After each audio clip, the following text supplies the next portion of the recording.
We used your money, $256,000 for the condo. That was the sticky note waiting for me on the fridge, crooked, stained with something greasy, and signed with a smiley face like it was a casual favor, not the theft of 7 years of my life. No candles. No music. No one hiding behind furniture yelling surprise. Just silence, a half-eaten cake in the trash, and my name erased from my own celebration. My name is Jenna, and from wherever you're watching this, stay with me.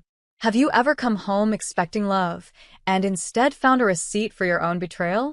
Because I flew 16 hours, crossed oceans and time zones, counting every second until I'd be home with the people I loved, and what I found instead was a war I didn't even know I'd already lost. I stood in the doorway with my suitcase still in hand. The air inside the house was stale, abandoned, like no one had been there in days. My balloons, the ones I paid for in advance, were deflated on the floor like crumpled apologies. The kitchen? Half cleaned. The dining table? Empty. And on the fridge, that note. We used your money, $256,000 for the condo. Happy early birthday. Heart's suit.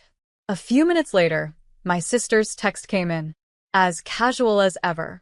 Thanks for the upgrade, sis. You're the best. White heart. I swear, I didn't even feel the heartbreak yet. It was too soon. What I felt first was cold.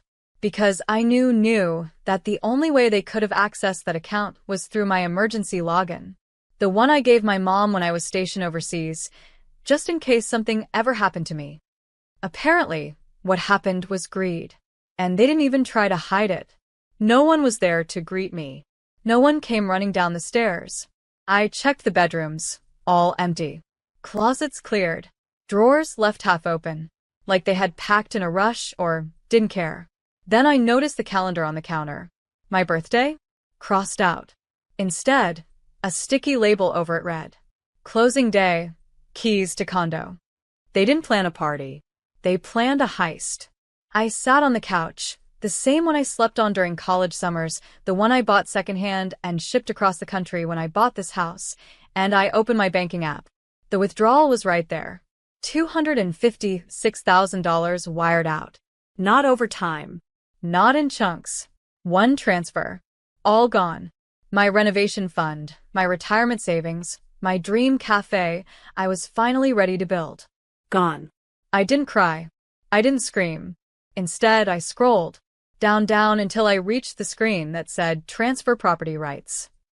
Because a year ago, in preparation for my cafe, I had converted the house into a business holding, which meant, technically, it was now an asset. And that asset was liquid. At 4:42 a.m., while the jet lag still pulsed in my temples and the smell of betrayal clung to my clothes, I tapped my screen and listed the house. Then I sent my sister a reply. Happy condo life. Enjoy it while it lasts. Because they thought this was the end of the story.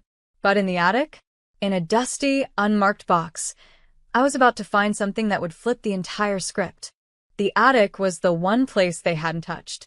I climbed up there in the early morning silence, half out of instinct, half out of avoidance. I didn't want to be downstairs, not where the betrayal still echoed through the floors like laughter behind my back. The air up there was stale, like a sealed secret. The light bulb flickered when I pulled the chain. I hadn't been up here in years, but I remember the boxes. There were 4. 3 were filled with the usual: old clothes, photo albums, tax folders. But the 4th box, it was taped shut.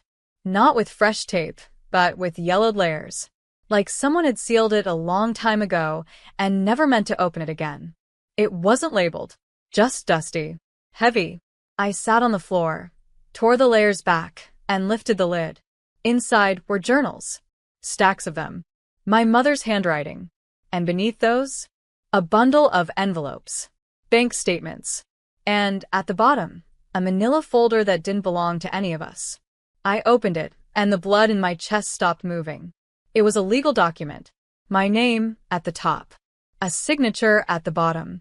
And in bold across the page, revocation of custodial trust, effective immediately. There was a date. 7 years ago. The day after my deployment. I froze. This wasn't about the $256,000. This went deeper. 7 years ago, when I left the country, I handed over temporary custodianship of my finances to my mom, just until I got settled. Turns out, she filed a revocation notice behind my back. She claimed I gave up the rights permanently, that I transferred control of every asset to her for estate simplification. She even forged my initials. And it had been active all this time, meaning every decision, every locked account, every unexplained glitch I dealt with for years wasn't the glitch. It was deliberate. My own mother legally locked me out of my own future. I sat there shaking, not crying, just trembling with rage and clarity. The journals were next. I flipped through one. Her handwriting was neat, precise. She wrote about the house, about my sister's kids, but mostly about me. Jenna's too soft. She doesn't understand family comes first. She'll never use the money wisely. She's a dreamer.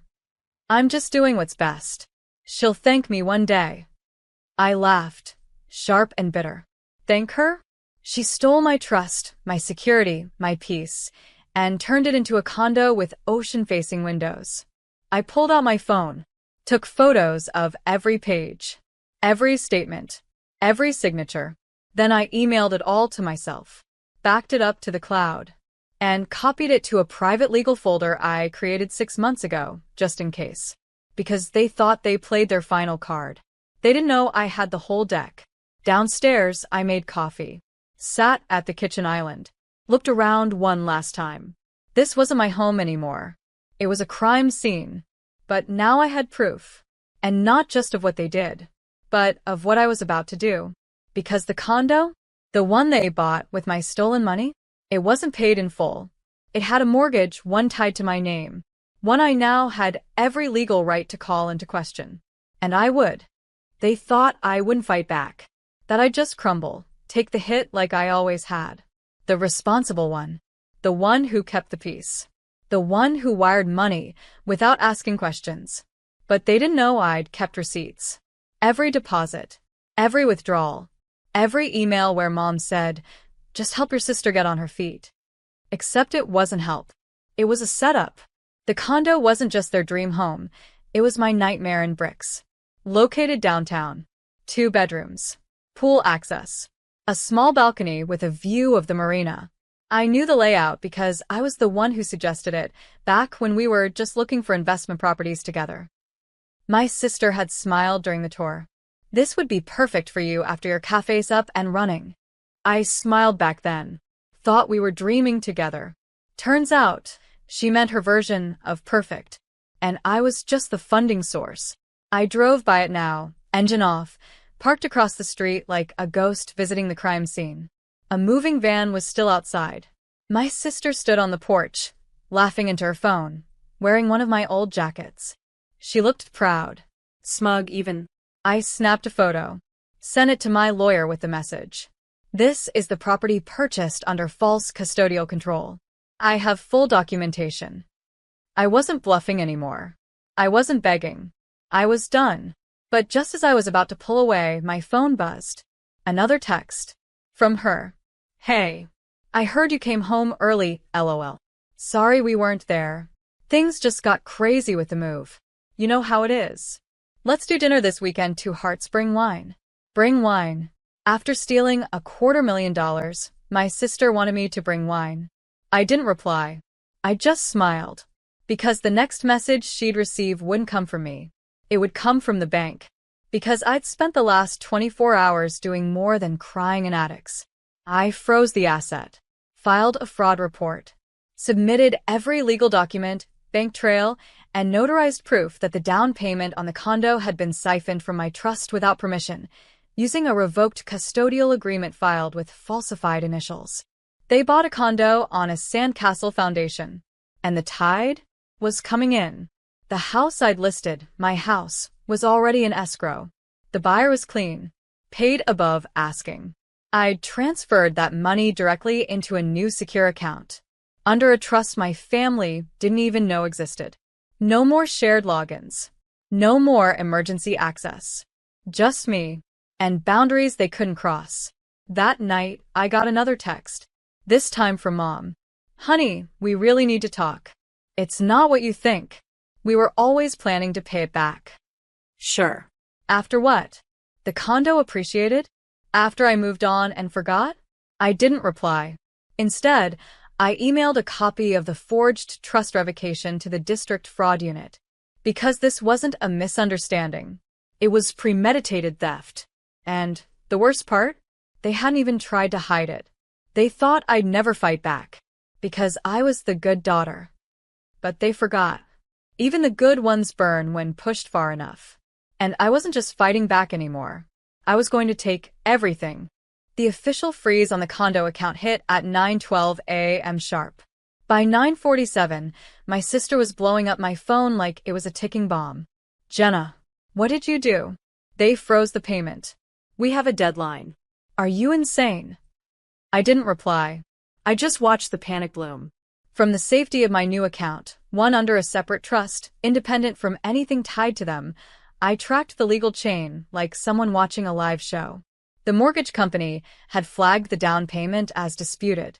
The title company was pausing transfer of deed. The condo was now stuck in limbo. And my sister? She was about to learn the difference between an upgrade and a heist. I spent that day in a cafe downtown. Not the one I dreamed of opening. Not yet, but a quiet place where the coffee was strong and no one called me ungrateful for wanting space. My lawyer called mid-afternoon. We've filed the fraud complaint. If the bank sides with you, which they likely will, the condo sale is void. Unless they can pay the $256,000 back immediately. I smiled into my coffee. They couldn't. They'd already posted about the move on social media. Starting fresh. Condo life. My mom's Facebook had a post that said, "So proud of my girls. Work hard, dream big." Work hard? I worked hard. They just took big. That evening, I finally picked up my sister's 10th call. Her voice was frantic. Okay, Jenna, we can talk now. You've made your point. But you're ruining everything. Don't do this to the kids. There it was. The guilt card. They always saved it for last. I didn't do this, I said quietly. You did. The moment you forged my initials. The moment you spent my future on your lifestyle. We didn't think you'd notice, she snapped, then caught herself. I mean, we thought you wouldn't mind. You weren't even using it yet. Wasn't even using it yet. Like a savings account is only real when they approve of its purpose. You stole, I said coldly. Don't wrap it in birthday bows.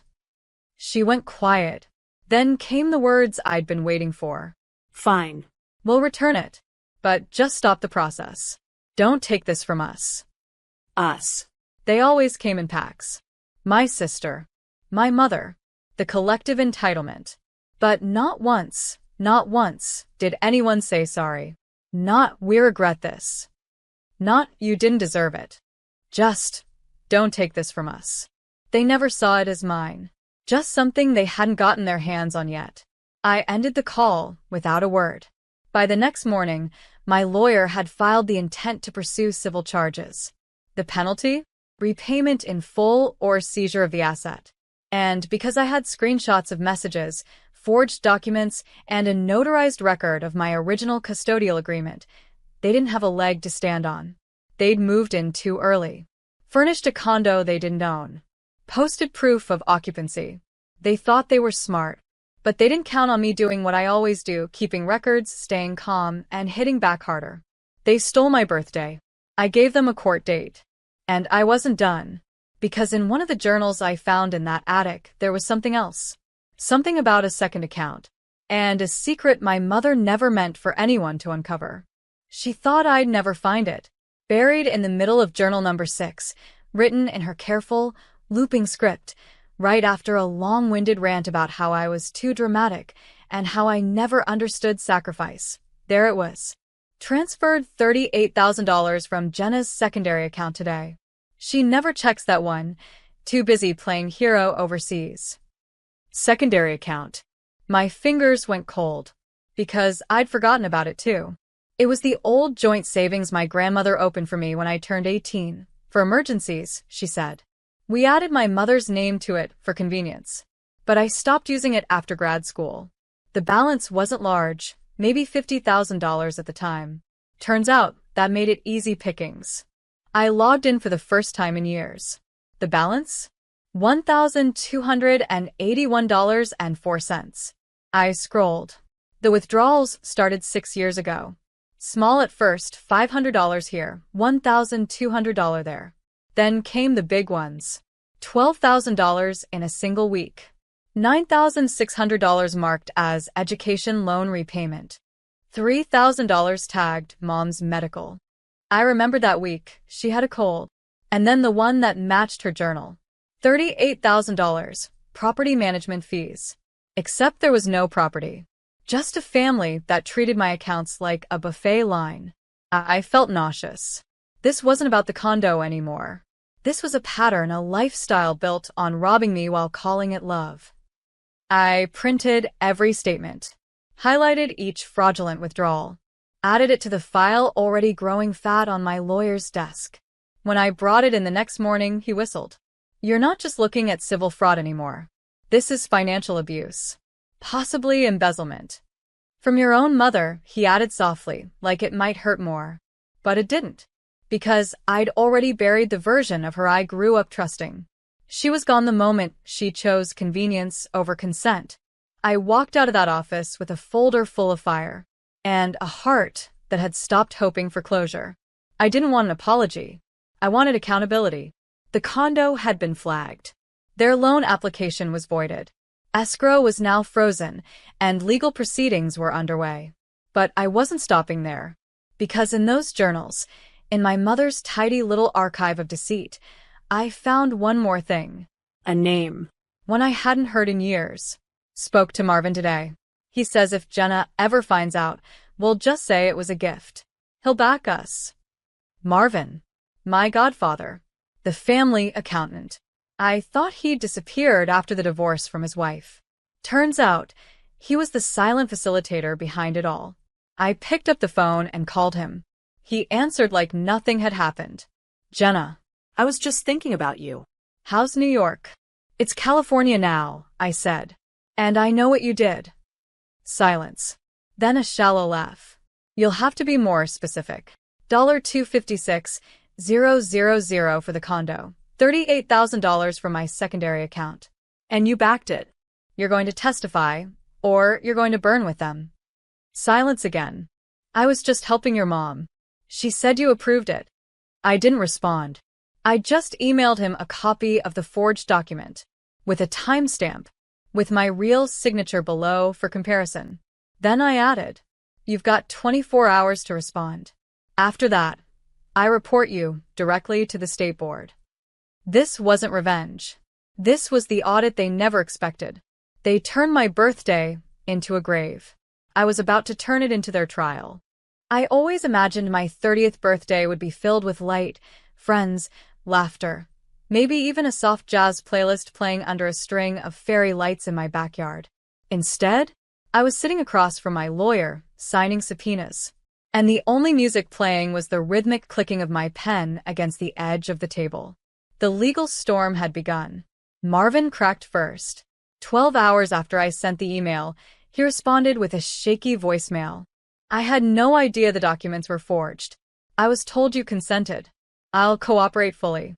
Please don't go public." I smiled. One down. And now? The paper trail exploded wide open. Marvin submitted access logs from the transfers. And guess what?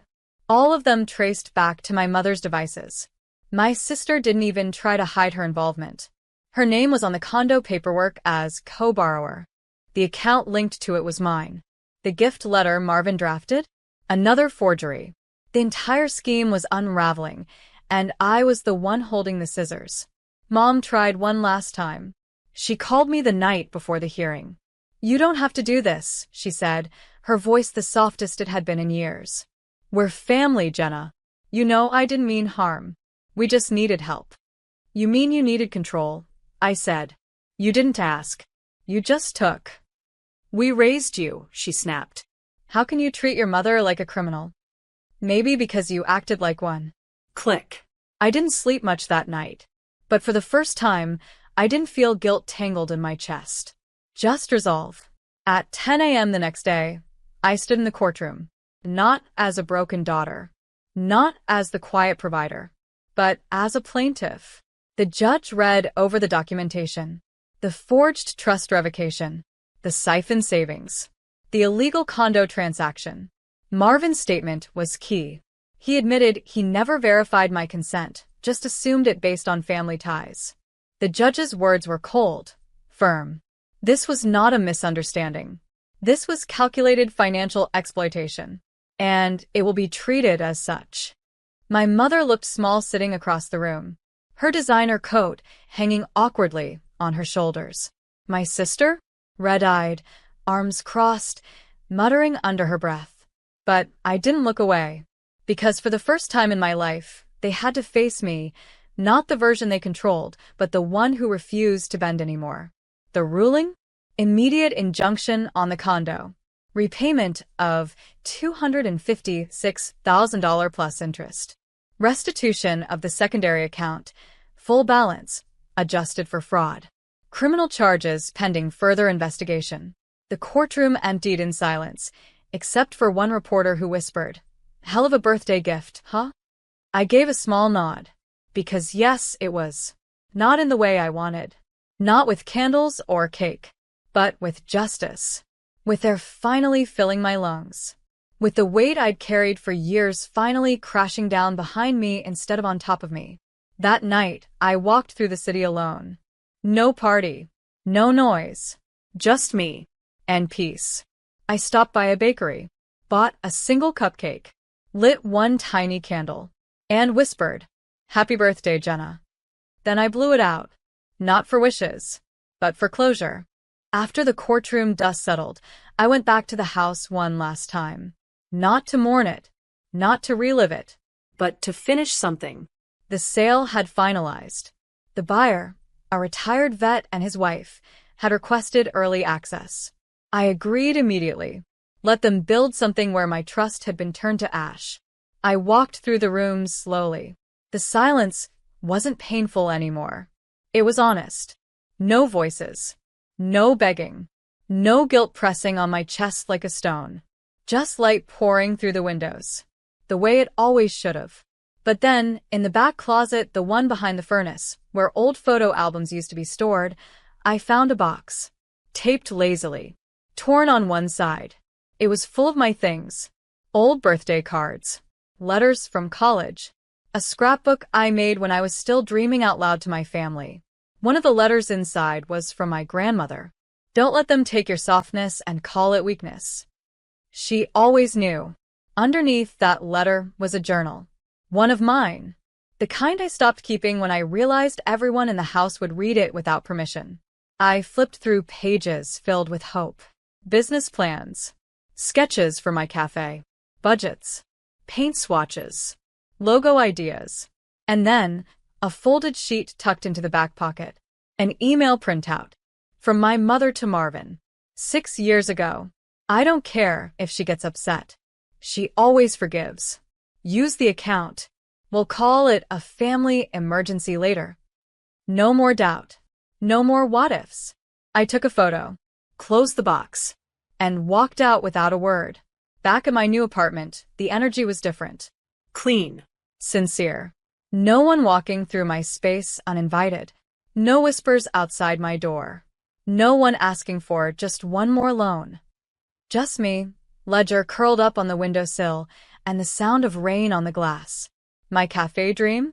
It was alive again. I'd filed the business license. Picked a space. Downtown. Cozy. Exposed brick. I named it Second Draft. A place for people who'd been through their first story and wanted to write a better one. And I wasn't just building it for me anymore. I was building it for everyone who'd ever been used under the mask of love. The insurance payout came in next. Compensation for the fraud. Bank error reversals. Civil settlement. I donated part of it to a scholarship fund for first-gen college students who had to support their families while chasing their dreams. Because I knew what it felt like to carry everyone else and still be told it wasn't enough. My sister? She sent me one final message. You've ruined our lives. I hope it was worth it. I didn't respond. Because it was worth it. Not because I wanted to ruin them, but because I needed to reclaim me. My mother didn't reach out again. Not after the ruling. Not after the accounts were frozen. Not even after her name hit the fraud registry. She was silent, finally. And that silence was the loudest apology I'd ever get. I opened my new cafe with a small, quiet ribbon cutting. No fanfare. No cameras. Just a chalkboard that said, "To the ones who lost everything and still found their voice, this space is yours." And in that moment, I knew I hadn't lost my birthday. I'd just redefined it. The cafe opened quietly on a Thursday. No marketing blitz. No grand announcement. Just me unlocking the doors at 7 a.m., the scent of fresh ground coffee drifting onto the sidewalk, and a small vase of white lilies on the corner table, the ones my grandmother used to plant. Second Draft was more than a name. It was a declaration of starting over, of writing your own story, even when the first version was torn apart by the people who claimed they loved you. By 8:15 a.m., we had our first customer, an older woman with a laptop and tired eyes. She asked if she could stay for a few hours. I told her she could stay all day. By noon, a young student asked if we offered discounts for people who couldn't afford full meals. I handed her a muffin, smiled, and said, "Your story matters. Eat first." Every chair in that cafe was placed with intention. Every corner was a reminder that I had built something with my own hands after everything they took. No more stolen birthdays. No more silence framed as obedience. I wasn't a provider anymore. I was a creator. And I didn't need applause. Just space. Space they never gave me, but I now gave to others. Later that afternoon, I received a letter in the mail. No return address. Just my name, again, in familiar handwriting. Inside was a single photo. Me. Age 10. Sitting on the floor of our old house, surrounded by birthday balloons, cake on my nose, laughing like the world hadn't taught me caution yet. On the back, in my mother's script, "You were always the brightest thing in every room. I didn't deserve you. I see that now. I hope, one day, you'll understand why I failed. But even if you don't, I'm proud of you, Mom." I stared at the photo for a long time, and I realized something. Her words didn't make me forgive. They didn't fix anything. But they weren't for that. They were simply hers. Finally. Without spin. Without manipulation. A flicker of truth. Even if late. And me? I didn't need her pride. I had my own now. But maybe, just maybe, that letter meant I wasn't the only one who changed. I placed it in a drawer. Not to keep. Just to let rest. Because this chapter wasn't about revenge anymore. It was about release. 6 months later, Second Draft made the local paper. A cafe built on ashes and turned into gold. That's what the headline read. Customers left notes on napkins. I had nowhere to go. This place saved me. Thank you for reminding me I'm not invisible. I came here after losing everything. Now I've started again. And one afternoon, a woman walked in wearing a plain blue sweater and glasses too big for her face. She didn't order anything. She just stood near the counter and said, "Your place, that's beautiful. I'm glad you made it." I nodded. My heart knew before my brain did. It was my aunt, Mom's sister. The one who left town 20 years ago after falling out no one ever explained. She handed me an envelope. No words. Inside was a check, a small one, not flashy, and a note. "She kept everything. Even your father's share. I thought you should know." And beneath that, a single line. Truth doesn't always come loud. Sometimes it knocks, waits, and walks in when it's safe. I looked around the cafe. The laughter. The light. And for the first time, I whispered to myself, "I'm safe now." That was the real gift. Not the money. Not the cafe. Just knowing I would never again beg to belong in a room I built.